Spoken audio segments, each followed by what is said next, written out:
Pada suatu hari, sang kiai berjalan-jalan ke arah selatan dari pelabuhan, dan waktunya sangat cocok untuk berjalan-jalan. Tiba-tiba terlihatlah olehnya 2 ekor kuda jantan yang menurut keterangan adalah keturunan dari bangsanya.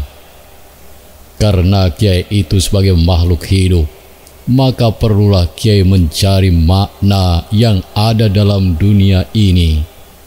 Untuk menyimak selengkapnya, silakan bantu kami dengan cara klik tombol subscribe dan nyalakan tombol loncengnya agar Anda mendapatkan notifikasi video terbaru dari kami secara gratis. Untuk menghasilkan suara yang lebih jernih, silakan gunakan headset Anda. Selamat menikmati hidangan ini. Salah, maksudnya selamat mengikuti. Check it out. Batur sedulur sekampung, asal-usul Ki Ajaran. Kalau kita pernah melintas di jalur Pantura Indramayu, tentu akan melintasi daerah Ki Ajaran Wetan dan Ki Ajaran Kulon. Ki Ajaran Wetan dan Ki Ajaran Kulon masuk kecamatan Loh Bener, Kabupaten Indramayu. Dikisahkan, pada zaman dahulu terlihat sebuah perahu kecil yang sedang berlayar di Laut Jawa.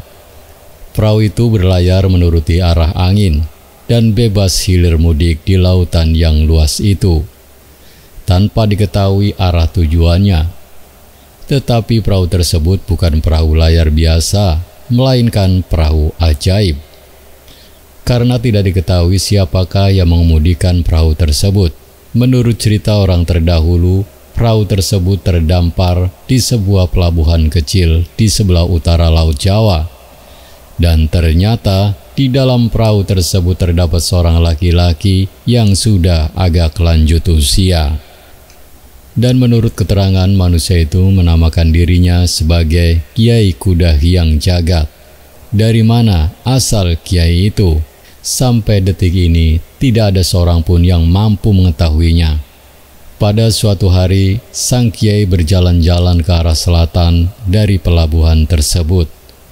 Dan waktunya sangat cocok sekali jika untuk berjalan-jalan. Tiba-tiba terlihatlah olehnya 2 ekor kuda jantan yang menurut keterangan adalah keturunan dari bangsanya.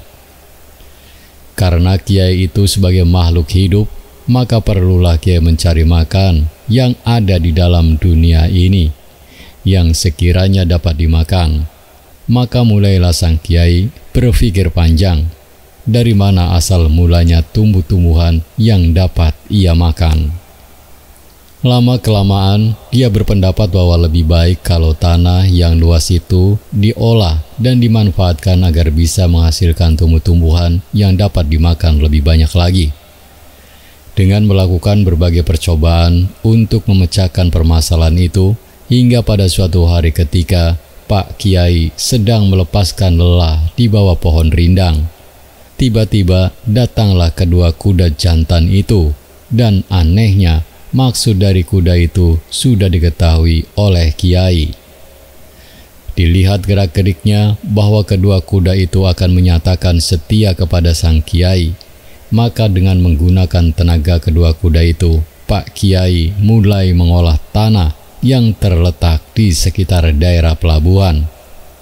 Karena alat-alat yang seharusnya digunakan masih belum ada, maka ia cukup menggunakan alat dari sebatang pohon. Kemudian mulailah kuda jantan yang berbadan besar pergi menuju ke arah barat dan kuda yang berukuran kecil menuju ke arah timur. Kuda tersebut merasa kasihan melihat kiai yang sudah susah payah kelihatannya, maka berhentilah dia bekerja. Kemudian keduanya meninggalkan kiai itu karena tidak ingin melihat kiai terlalu lelah. Dan akhirnya kuda tersebut lari menuruti arah dan tujuan masing-masing. Kuda yang besar menuju ke arah barat dari sang kiai, sedangkan kuda yang kecil menuju ke arah timur. Dengan lenyapnya kuda itu, maka lenyaplah cita-cita Pak Kiai untuk menyuburkan tanah tersebut. Kemudian pergilah ia sambil berjalan terhuyung-huyung menuju arah perahu yang ditambatkannya di tepi pantai.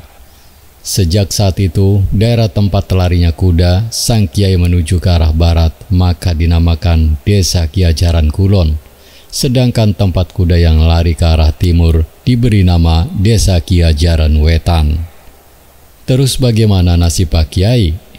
Menurut cerita, Pak Kiai menaiki perahunya dan tenggelam oleh ombak dengan meninggalkan kenang-kenangan, yakni nama desa tersebut. Perlu kita ketahui bahwa kata Kiajaran adalah berasal dari kata kiai dan jaran atau kuda, dan kata kiai berubah menjadi ki. Begitulah cerita singkat tentang asal-usul Desa Kiajaran. Saya yakin Anda memiliki pendapat yang berbeda.